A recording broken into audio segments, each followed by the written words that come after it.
하나님 말씀은 누가복음 2장 1절부터 7절 말씀까지입니다. 제가 봉독합니다. 이때 가이사 아구수도가 영을 내려 천하로다 호적하라 하였으니 이 호적은 구레뇨가 수리아 총독되었을 때 첫 번 한 것이라.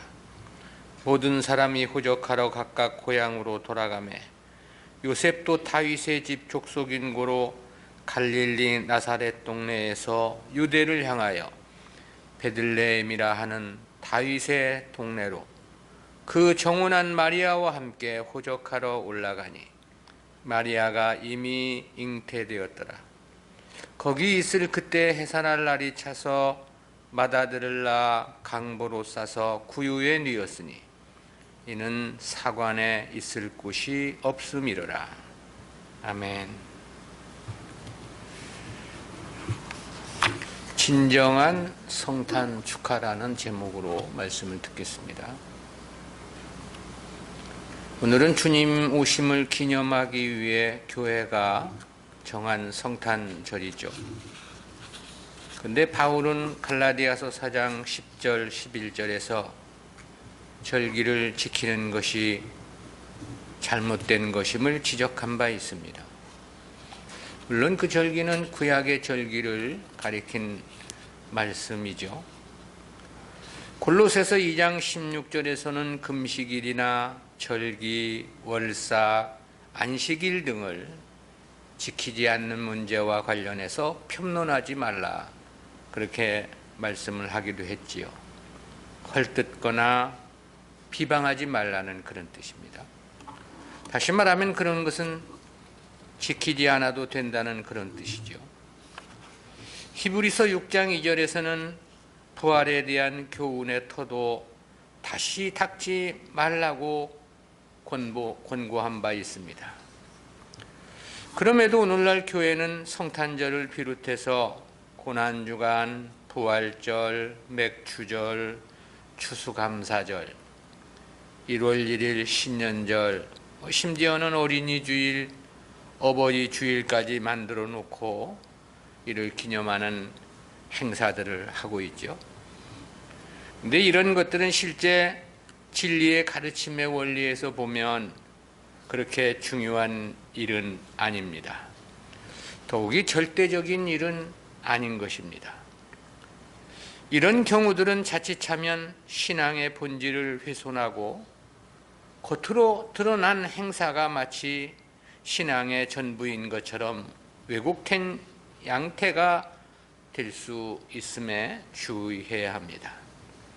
때문에 신약 성경에서는 주일 외에 그 어떤 절기나 날을 지키라는 말씀은 없습니다. 때문에 초대교회 역시도 주일 외에 어떤 다른 날이나 절기를 지킨 바가 없죠. 그러나 오늘 우리가 성탄절 예배를 드리는 것은 사실 그 절기를 지키고자 함의 목적은 아닙니다. 모든 교회들이 다 정해놓고 하는 것이니까 그것이 절대 옳은 것은 아니라는 메시지라도 내어야 하고, 이 시간에 그와 관련한 성경들을 우리가 상고해 보면서 보다 바른 신앙을 정립하고자 함의 목적이 있습니다. 그런 측면에서 오늘은 주님께서 이 땅에 오셨던 그 당시 상황을 살펴보고 무엇이 진정으로 주님 오심을 기념하고 축하하는 것인가에 대해서 생각해 보려고 합니다. 본문은 주님께서 베들레헴에서 탄생하신 사건의 기록이죠. 갈릴리 나사렛에서 직업이 목수였던 요셉과 종혼한 마리아가 가이사 아구수도의 호정령의 불갑을 만삭의 몸으로 고향인 베들레헴을 찾게 됨을 보게 되죠. 그리고 그곳에서 주님을 해산하게 된 정황을 기록한 것이 본문 내용입니다. 그 중에서도 오늘은 왜 주님께서 하필이면 가난한 목수 요셉과 종혼한 마리아를 통해 이 땅에 오셔야만 했고, 왜 언제나 어렵고 힘든 고난의 길만을 자청하셨는가에 초점을 두고 생각해 보려고 합니다. 주님께서 인간의 몸을 입고 세상에 오셔야만 했던 것은 창세 전부터 예정된 것이었습니다. 그것은 창세전 선택된 하나님 백성들을 그리스도를 통해서 구원하시고자 하시는 계획이 이미 창세전에 확정된 것이었기 때문이죠. 그렇지만 주님의 오심은 인간의 부정 모욕을 통해서 오실 수는 없었습니다. 그리되면 대표 언약에 의해 주님 역시 아담의 원죄의 영향을 받게 될 수밖에 없었기 때문이고요. 그리되면 대속을 위한 행위 언약 이행자로서의 자격 자체가 상실될 수밖에 없는 까닭이었죠. 주님은 인류의 조상 아담의 행위 언약 실패로 인해서 그 실패한 행위 언약의 성취를 위해 택한 백성들의 두 번째 대표, 마지막 아담으로 이 땅에 오신 것이었습니다. 때문에 주님은 인간으로 오셔야 하되 죄 없는 몸으로 오셔야만 했죠. 죄인이 하나님과의 행위 언약을 맺을 수는 없었기 때문입니다. 그러므로 주님은 남녀의 부종모욕이 아닌 여성의 몸만을 빌려 성령으로 잉태되어 이 땅에 출생하는 방법을 선택하셨던 것입니다. 그렇다면 왜 주님은 하필 시골 벽촌 가난한 목수의 정혼녀였던 마리아를 통해 오셔야만 했을까라는 것이죠. 물론 하나님은 전지전능하신 분이시기 때문에 그리하지 않고서도 하시고자 한다면 얼마든지 가능했을 역사라는 생각을 해봅니다. 그렇지만 그리 하실 수 없는 이유가 있었죠. 그것은 가장 우선적으로 주님께서 오시는 과정과 그 삶의 내용이 구약의 선지자들을 통해서 낱낱이 예언되었기 때문입니다. 주님께서 어떻게 오시고 어떠한 삶을 사시다가 어떠한 죽음을 맞아야 하는지에 대해서는 이미 오시기 이전부터 모든 것들이 세세히 예언되었던 겁니다. 그러한 주님에 대한 예언은 대충 어림잡아도 약 한 50회는 넘는 것으로 보이는데요. 그리고 모세의 율법이 주님의 그림자란 측면에서 보면 그 수는 다 헤아릴 수 없습니다. 때문에 주님 예언은 이 수학적으로 성취 가능성이 제로라는 말들을 하기도 합니다. 그처럼 이 불가능한 역사가 하나님의 의지와 전능의 능력으로 낱낱이 하나도 빠짐없이 성취되었던 것입니다. 그러기에 주님께서는 아무렇게나 태어나실 수가 없었던 거고 또한 아무렇게나 살아가실 수도 없었던 것입니다. 반드시 구약의 예언대로 출생하여 예언된 대로 살아가셔야만이 했던 거죠. 다시 말하면 주님은 출생부터 죽음까지 오직 하나님 뜻의 한치도 벗어나지 않은 일치한 삶이었다라는 것이죠. 그렇다는 사실을 우리가 성경에서 찾아보면 크게 네 가지만을 생각해 보겠는데요. 첫 번째는 주님은 반드시 비천한 몸으로 오셔야만 했다는 거죠. 그에 대해서 이사야 선지자가 그렇게 예언을 했습니다.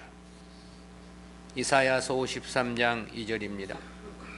그는 주 앞에서 자라나기를 연한 순 같고 마른 땅에서 나온 줄기 같아서 고운 모양도 없고 풍채도 없은즉 우리의 보기에 흠모할 만한 아름다운 것이 없도다. 오실 메시아의 모습을 예언하면서 마른 땅에서 나온 줄기 같다 그랬습니다. 비가 오지 않아 갈라지고 메마른 땅에서 나온 줄기는 그야말로 작은 바람에도 쉽게 꺾일 만큼 힘이 가냘프고 연약하죠. 메시아의 모습이 그럴 것이라는 예언인데요. 요즘은 주님 얼굴이라고 그려놓은 그림들을 보면 풍채도 그럴듯하고 얼굴도 배우나 무슨 탤런트 뺨칠 만큼 미남 아닙니까? 외모만으로도 은혜를 끼칠 만큼 그렇게 주님을 아름답게 그려 놓았는데요. 그러나 그런 그림은 실제 성경에서 주님에 대해 예언된 말씀에서 유추해 보면 전혀 매치가 되지를 않습니다. 이사야 선지가 예언한 말씀대로라면 주님은 부잣집에서 잘 먹고 고이 자란 아이처럼 얼굴이 포동포동하고 기름기가 자르르 흐르는 그런 모습일 수 없습니다. 비바람 눈보라 맞지 않고 곱게 자라서 얼굴이 우윳빛처럼 하얀 모습도 아닐 것이란 생각도 해봅니다. 사람들이 보기에 흠모할 만한 아름다운 것이 없다고 말씀했기 때문입니다. 그러니 실제는 좋은 음식도 제대로 먹지 못해서 삐쩍 말라 눈은 쑥 들어가고 광대뼈가 툭 튀어나오지 않았을까, 그런 유추도 해볼 수 있고요. 나사렛이라는 이 갈릴리 벽촌에서 아버지 목수의 일을 거들며 자랐으니 얼굴은 태양빛에 되는 대로 태워져 새카맣게 그슬린 모습이 아닐까도 생각해 볼 수 있습니다. 때문에 마태는 그렇게 증언을 하기도 했죠. 마태복음 2장 24절입니다. 나사렛이란 동네에 와서 사니 이는 선지자로 하신 말씀에 나사렛 사람이라 칭하리라 하심을 이루려 함이로라. 이를 다른 말로 하면 비천하고 무식한 사람이라 칭함받을 것이라는 그런 의미인데요. 때문에 주님이 갈릴리 사람이라고 하니까 나다나엘이 갈릴리에서 무슨 선한 것이 날 수 있느냐고 이야기하는 것을 볼 수 있죠. 그만큼 갈릴리 지역은 문화의 혜택을 누릴 수 없는 가난하고 비천한 사람들이 사는 지역이었던 거죠. 근데 주님께서 그러실 수밖에 없었던 것은 이사야 선지자의 예언과 마태의 증언에서 볼 때도 그렇죠. 그렇지 않다면 그는 메시아일 수가 없는 것이고 메시아가 아니기 때문에 그렇습니다. 만일 메시아임에도 그렇지 않다면 그것은 대속의 역사가 실패한 것이라고 말할 수 있겠죠. 왜냐하면 그것은 예언된 하나님의 뜻에 일치하지 않기 때문에 그렇습니다. 두 번째로 주님은 반드시 비방과 비난을 받으셔야만 했습니다. 그에 대해서는 시편에서 그렇게 예언된 바 있죠. 시편 69편 7절 9절입니다. 내가 주를 위하여 회방을 받았사오니 수치가 내 얼굴에 덮였나이다. 내가 내 형제에게는 객이 되고 내 모친의 자녀에게는 외인이 되었나이다. 주의 집을 위하는 열성이 나를 삼키고 주를 회방하는 회방이 내게 미쳤나이다. 이는 다윗이 쓴 시로서 자신의 아들이었던 압살롬이나 아도니아의 반역을 염두에 두고 쓴 시로 추정들을 하는데요. 근데 이 내용이 신약에서 자주 인용되어 이것이 메시아 예언임을 나타내 주고 있습니다. 우선 주님의 제자들이 이를 인용해서 그렇게 증언한 바 있죠. 요한복음 2장 17절입니다. 제자들이 성경 말씀에 주의 전을 사모하는 열심이 나를 삼키리라 한 것을 기억하더라. 주님께서 첫 번째 성전 청결 사건으로 유대인들과의 적대적 관계가 됨을 보고 제자들이 했던 말입니다. 이 시편을 바울도 그렇게 인용한 바 있어요. 로마서 15장 3절입니다. 그리스도께서 자기를 기쁘게 하지 아니하셨나니 기록된 바 주를 비방하는 자들의 비방이 내게 미쳤나이다 함과 같으니라. 주님은 자기의 기쁨을 위해 사시지 않았다는 거죠. 그것은 성경이 예언한 바와 같이 주를 비방하는 자들의 비방이 내게 미쳤나이다 함과 같으니라고 말씀했기 때문이라며 바울이 시편 69편을 인용한 것입니다. 또 그렇게 예언된 바도 있습니다. 시편 22편 7절 8절입니다. 나를 보는 자는 다 비웃으며 입술을 삐죽이고 머리를 흔들며 말하되 저가 여호와께 의탁하니 구원하실걸, 저를 기뻐하시니 건지실걸 하나이다. 이 역시 다윗이 쓴 시인데요, 이 시는 다윗이 사울을 피해 도망 다닐 때나 또는 압살롬의 반역 때 쓴 시일 것으로 추정을 합니다.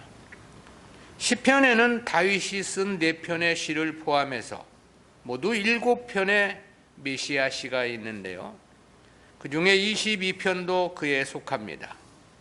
본래 이는 다윗을 반역하는 자들이 다윗을 조롱한 말입니다. 때문에 이 구절을 인용해서 마태는 그렇게 주님이 당하는 조롱과 멸시를 표현한 바 있습니다. 마태복음 7장 27장 39절부터 44절입니다. 지나가는 자들은 자기 머리를 흔들며 예수를 모욕하여 가로되 성전을 헐고 사흘에 짓는 자여, 네가 만일 하나님의 아들이여든 자기를 구원하고 십자가에서 내려오라 하며 그와 같이 대제사장들도 서기관들과 장로들과 함께 희롱하여 가로되 저가 남은 구원하였으되 자기는 구원할 수 없도다. 저가 이스라엘의 왕이로다. 지금 십자가에서 내려올지어다. 그러면 우리가 믿겠노라. 저가 하나님을 신뢰하니 하나님이 저를 기뻐하시면 이제 구원하실지라. 제 말이 나는 하나님의 아들이라 하였도다 하며 함께 십자가에 못 박힌 강도들도 이와 같이 욕하더라. 또 이사야 선지자는 그렇게 예언을 하기도 했습니다. 이사야서 53장 3절 4절입니다. 그는 멸시를 받아서 사람들에게 실어버린 바 되었으며 간고를 많이 겪었으며 질고를 아는 자라. 마치 사람들에게 얼굴을 가리우고 보지 않음을 받은 자 같아서 멸시를 당하였고 우리도 그를 귀히 여기지 아니하였도다. 즉 주님은 절대 무리들에게 환영을 받는다거나 칭찬을 받는다거나 대접을 받는 삶을 사실 수는 없었다라는 것이죠. 왜냐하면 구약의 선지자들의 예언이 환영이 아니라 비방이고 환대가 아니라 멸시와 천대를 당할 것을 예언했기 때문입니다. 그럼에도 주님께서 환영을 좋아하고 그런 일들만을 추구하셨다면 그는 메시아가 아닌 것이죠. 만일 메시아가 그랬다면 그것은 대속의 실패이고 그럴 수밖에 없는 것은 역시 그것은 하나님의 뜻과 일치함이 아닌 까닭입니다. 세 번째로 주님은 반드시 반대와 거절을 당하셔야 했다라는 사실인데요. 이에 대해서 시편에서는 그렇게 예언되었습니다. 시편 118편 22절 23절입니다. 건축자의 버린 돌이 집 모퉁이의 머릿돌이 되었나니 이는 여호와의 행하신 것이요 우리 눈에 기이한 바로다. 본문 시편 118편은 절기와 성회 때 애송되던 제1할례시 즉 113편부터 118편까지의 마지막 시인데요. 근데 이것이 사람들로부터 거절과 버림을 받은 메시아 예언시라는 것은 이 구절이 신약 성경에서 주님을 가리킴으로 인용되었기 때문입니다. 가장 먼저는 주님께서 자신을 가리켜 이 시편을 인용해서 그렇게 말씀을 하셨죠. 마태복음 21장 42절입니다. 예수께서 가라사대 너희가 성경에 건축자들의 버린 돌이 모퉁이 돌이 되었나니 이것은 주로 말미암아 된 것이요 우리 눈에 기이하도다 함을 읽어본 일이 없느냐. 베드로 사도도 오순절에 성령을 받고 설교를 하는 가운데 그렇게 이 시편을 인용한 바 있죠. 사도행전 4장 11절 12절입니다. 이 예수는 너희 건축자들의 버린 돌로서 집 모퉁이의 머릿돌이 되었느니라. 다른 이로서는 구원을 얻을 수 없나니 천하 인간의 구원 얻을 만한 다른 이름을 우리에게 주신 일이 없음이니라 하였더라. 또 그렇게 예언된 바도 있습니다. 시편 69편 8절입니다. 내가 내 형제에게는 객이 되고 내 모친의 자녀에게는 외인이 되었나이다. 주님께서는 육신의 형제와 형제들에게도 이 인정을 받지 못할 것이라는 예언인데요. 이는 마태복음 12장에 보면 주님께서 귀신을 쫓아내자 서기관들이 귀신의 왕 바알세부를 힘입어 그리한 것이라고 비방한 사건을 염두에 둔 예언으로 추정해 볼 수도 있겠습니다. 그때 마리아와 육신의 형제들이 실제 주님이 귀신 들린 줄 알고 주님을 데려가고자 주님을 찾아왔을 때입니다. 주님은 그때 그렇게 말씀을 하셨죠. 마태복음 12장 48절부터 50절입니다. 말하던 사람에게 대답하여 가로되 누가 내 모친이며 내 동생들이냐 하시고 손을 내밀어 제자들을 가리켜 가라사대 나의 모친과 나의 동생들을 보라. 누구든지 하늘에 계신 내 아버지의 뜻대로 하는 자가 내 형제요 자매요 친이니라 하시더라. 그러니까 이때만 하더라도 주님의 육신의 형제들은 주님을 믿지 않았던 겁니다. 그렇다는 것은 요한복음 7장 5절에서 이는 그 형제들이라도 예수를 믿지 아니함이로라 라고 한 말씀에서도 확인이 됩니다. 형제들만 그랬던 것은 아닙니다. 제자들도 주님을 버릴 것을 예언했습니다. 스가랴 13장 7절입니다. 만군의 여호와가 말하노라 하라 깨어서 내 목자 내 짝된 자를 치라. 목자를 치면 양이 흩어지려.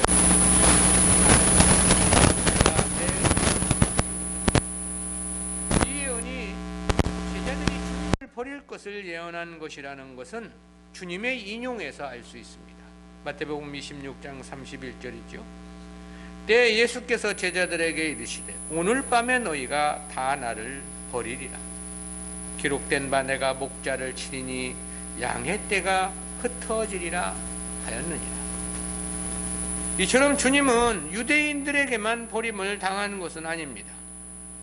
때로는 형제들에게도 때로는 심지어 제자들에게도 버림을 당할 것이 예언되었던 거죠.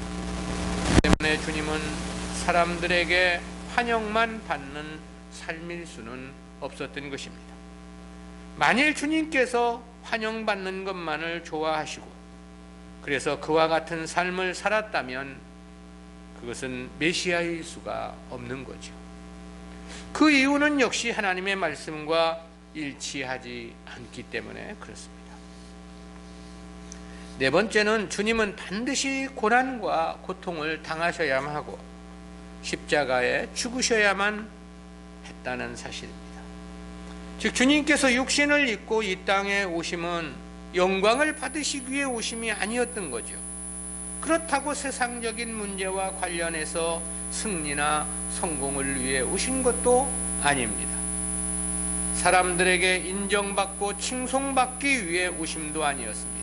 말씀대로라면 주님은 도리어 사람들에게 버림을 받고 매를 맞고 급기야 십자가의 죽음을 죽으시기 위해 이 땅에 오셨던 거죠. 그것은 구약의 선지자들이 그렇게 예언을 했기 때문에 그렇습니다. 미가서 5장 1절입니다. 딸 군대여 너는 때를 모을지어다. 그들이 우리를 애워쌌으니 막대기로 이스라엘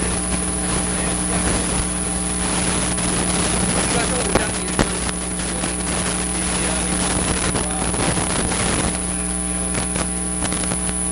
근데 그 예언을 시작하는 1절에서 이스라엘의 재판자의 뺨을 칠 것이라고 이사야 선지자도 그렇게 예언한 바 있습니다. 이사야서 50장 6절입니다. 나를 때리는 자들에게 내 등을 맡기며 나의 수염을 뽑는 자들에게 나의 뺨을 맡기며 수욕과 침뱉음을 피하려고 내 얼굴을 가리우지 아니하였느니라. 이 역시도 주님께서 유대인들에게 매를 맞고 수욕을 당할 것이라는 메시아의 종의 노래, 즉 메시아 예언입니다. 등을 채찍으로 맞고 수염을 뽑히며 뺨까지 맞고 침뱉음도 당할 것이라는 예언입니다. 시편에서는 그렇게 예언된 바 있습니다. 22편 개들이 나를 배워쌌으며 악한 무리가 나를 둘러 내 수족을 찔렀다. 너희 내 수족을 찔렀다는 것은 주님의 십자가에 못 박힘을 예언한 말씀입니다. 이처럼 주님은 이 세상에 오실 것으로 시작을 해서 모든 삶이 예언되었고 따라서 그 예언대로 살아가셔야만 했던 것입니다. 그러했기에 주님은 유다 백성들의 환영의 함성 속에 세상이 떠나갈 만한 박수와 꽃다발을 받으며 오실 수가 없었던 것이고요. 오히려 주님은 버려짐을 당하기 위해 오신 것이라고 말할 수 있습니다. 조롱과 멸시를 받기 위해 오셨던 거지요. 채찍에 맞고 뺨도 맞고 십자가에 못 박히고 허리에 창이 찔려 물과 피를 다 쏟고 결국은 그렇게 죽으시기 위해 이 땅에 오신 것이었다. 그것이 주님에게 예언된 하나님의 뜻이었기 때문입니다. 그렇다면 우리가 이와 같은 주님의 삶을 성경을 통해서 확인해 보면서 우리는 무엇을 교훈받아야 하는가? 그리고 주님의 탄생을 축하한다면 최소한 우리의 모습은 어떠해야 하는가? 기본적으로 성도가 갖추어야 할 두 가지 자격 요건을 생각해 봅니다. 그 중에 가장 먼저는 주님 뜻에 대한 올바른 깨달음과 그의 일치한 마음입니다. 즉 주님의 탄생을 진정으로 기뻐하고 환영한다면 먼저 주님의 뜻이 무엇인가를 반드시 알아야만 하고 그 뜻에 일치한 마음을 가져야 한다라는 사실이죠. 왜냐하면 자신을 향하신 주님의 뜻이 무엇인지도 모르면서 주님 오심을 축하한다고 하는 것은 어불성설이며 동문서답 같은 것이기 때문에 그렇습니다. 주님께서 이 땅에 오신 것은 주님 자신을 위하심이 아니라고 그랬습니다. 그렇다고 세상 나라 영화와 영광을 위함도 아니었습니다. 오직 하나님의 뜻을 실행코자 함이 그 목적이었던 거죠. 그러기에 그토록 비판과 조롱을 당하며 멸시와 천대를 받으면서도 오직 그 길을 자원하여 가셨던 거죠. 하나님 뜻이 뺨을 맞으라 했기에 뺨을 맞으신 것입니다. 침뱉음을 받으라 하셨기에 침뱉음도 당하셨던 것입니다. 수족의 찔림을 받을 것을 예언했기에 십자가에 못 박히신 것이었죠. 그리고 그렇게 100% 온전히 하나님 뜻에 순종하셨기에 우리의 대속을 완성하실 수 있었던 겁니다. 근데 성도가 주님 뜻이 무엇인지도 모르고 주님 뜻과 일치한 마음이 아니라면 그런 가운데서 아무리 주님 탄생을 축하한다며 찬송을 부른들 그것이 무슨 의미가 있겠느냐라는 거죠. 때문에 주님은 그런 말씀을 하신 바 있지 않습니까? 마태복음 7장 21절입니다. 나더러 주여 주여 하는 자마다 천국에 다 들어갈 것이 아니요 다만 하늘에 계신 내 아버지의 뜻대로 행하리라.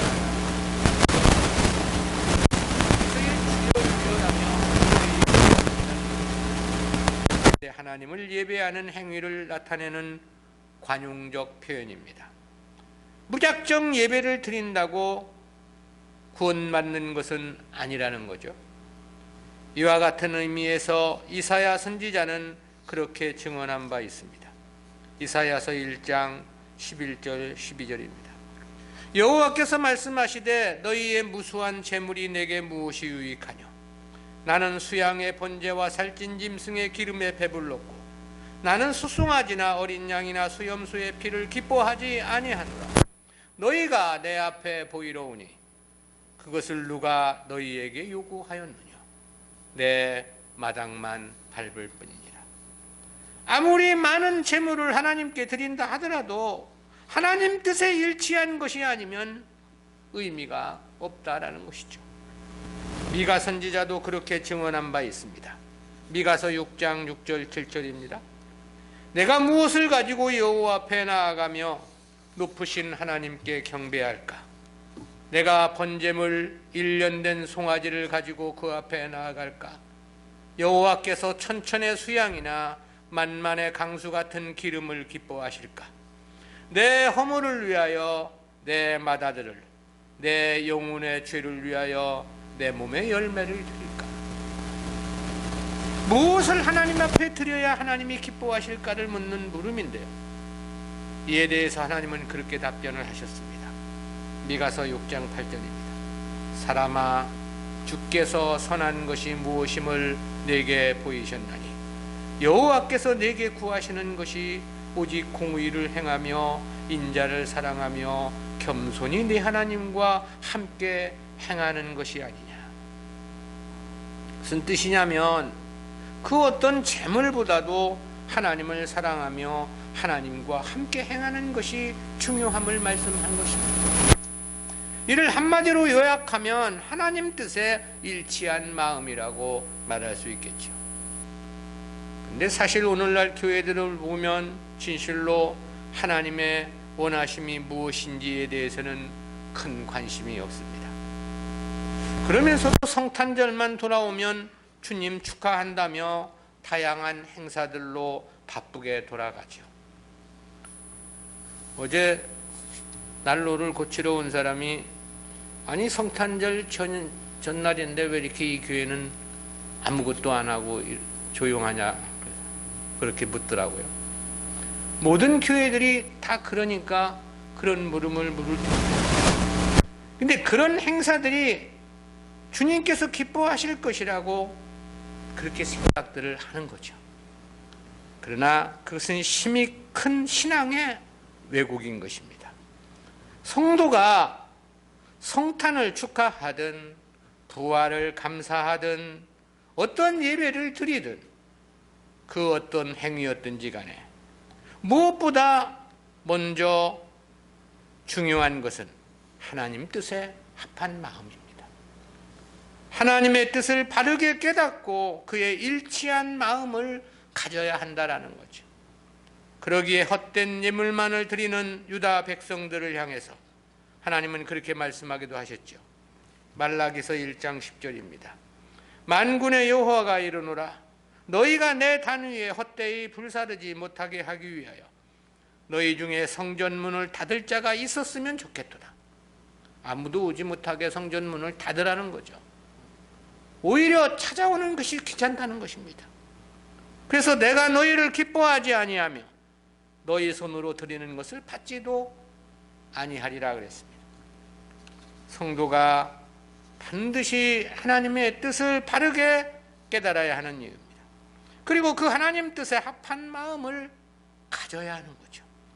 그렇지 않으면 천천의 수양, 만만의 강수 같은 기름도 받지 않으실 것을 말씀하셨기 때문입니다. 두 번째는 생의 목적의 변화입니다. 성도가 갖추어야 할 가장 기본적인 자격 요건이 하나님 마음에 합한 마음이라고 했습니다. 그리고 또 하나를 말한다면 바로 인생의 목적 변화인 거죠. 본래 하나님께서 우리를 창세전에 선택하신 목적은 하나님 나라 영생의 기업을 주시기 위함이었습니다. 그런데 아담의 타락 이후 죄에 오염된 우리는 사탄이 우리에게 넣어준 세속사상의 영향을 받아 삶의 목적이 지극히 육신적이고 세속적인 것으로 변질되고 말았습니다.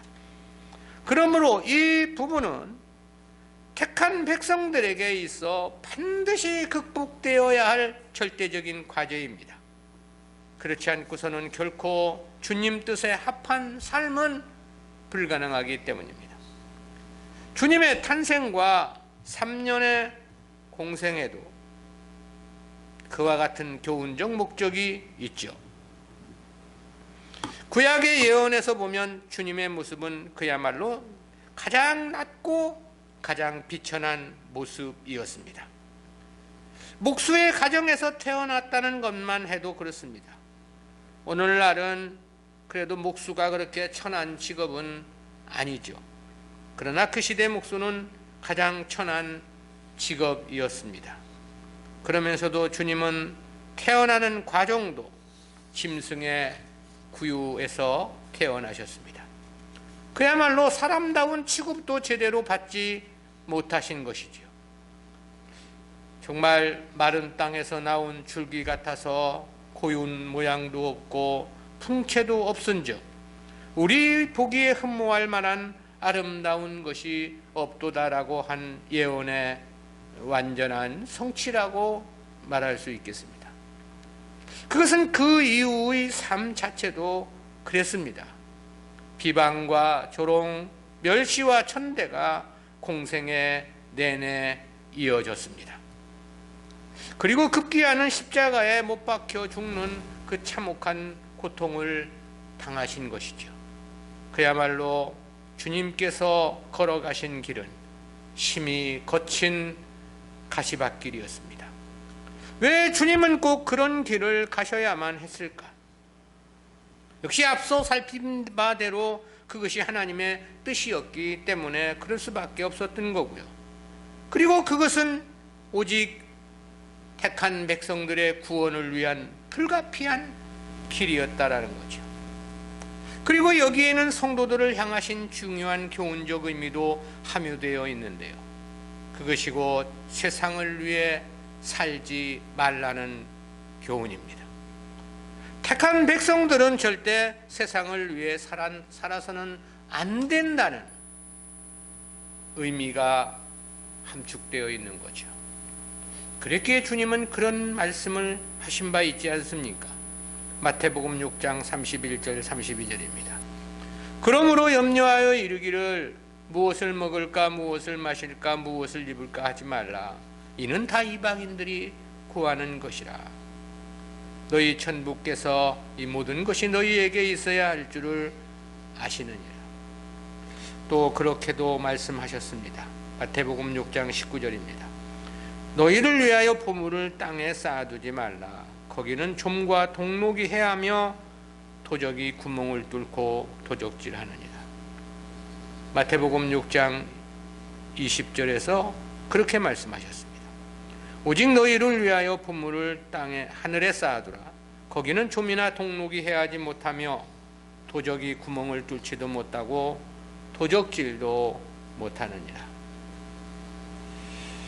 그럼에도 우리가 교회 나와 세상 것만 달라고 부르짖으면서 메리 크리스마스를 노래하면 무슨 소용이 있느냐라는 거죠. 성경은 또 그렇게 말씀하신 바도 있습니다. 고린도전서 10장 31절입니다. 그런즉 너희가 먹든지 마시든지 무엇을 하든지 다 하나님의 영광을 위하여 하라. 근데 날마다 우리가 자기만을 위해 구하고 찾으면서 성탄 축하가 무슨 의미가 있겠느냐라는 거죠.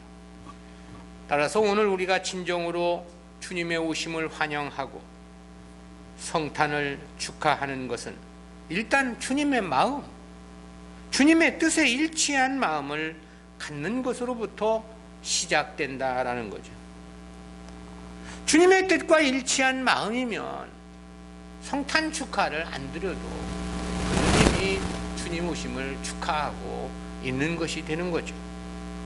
그리고 인생의 목표가 세상 것이 아니라 영생의 기업을 위해서, 나를 위해서가 아니라 주님을 위해 살겠다는 목적 변화가 있을 때 그의 찬송, 그의 예배, 그의 기도를 하나님은 받아주시는 것이죠. 하나님 뜻에 합한 마음, 그리고 인생의 목적 변화, 이것은 우리 성도들이 반드시 극복해야 할, 바른 신앙생활을 위해서 반드시 도달해야 할 삶의 목표점이다, 그런 생각을 해봅니다. 주님 뜻에 합한 삶, 오직 하나님의 나라, 주님을 위한 삶으로 살겠다는 그러한 마음의 각오와 다짐이 우리에게 있어야 한다는 생각을 갖습니다. 기도합니다. 사랑의 하나님, 은혜 감사합니다. 오늘 교회가 정한 성탄절을 보내면서 어떻게 함이 진정한 주님의 탄생을 축하하는 것인가에 대해서 말씀을 깨닫게 해주심 진실로 감사합니다. 아무쪼록 주님께서 저희들에게 은혜를 더하셔서 올바른 하나님의 뜻을 깨닫도록 허락해 주시고, 그 올바른 하나님의 뜻에 우리의 마음을 합하며, 그러기에 우리의 인생의 목표가 오직 하나님의 나라, 주님을 위한 것으로 변화될 수 있는 귀하고 크신 축복 허락해 주옵소서. 우리의 인생이 삶이 잠깐이고 모든 것은 다 헛되고 헛된 것일 뿐인데, 세상 것을 위해 몸부리치는 인생이 아니라 주님을 위한 삶으로 살아가는 우리 모두가 될 수 있도록 은혜 주시며 축복해 주옵소서. 감사드리옵고 예수님의 이름으로 기도드리옵나이다. 아멘.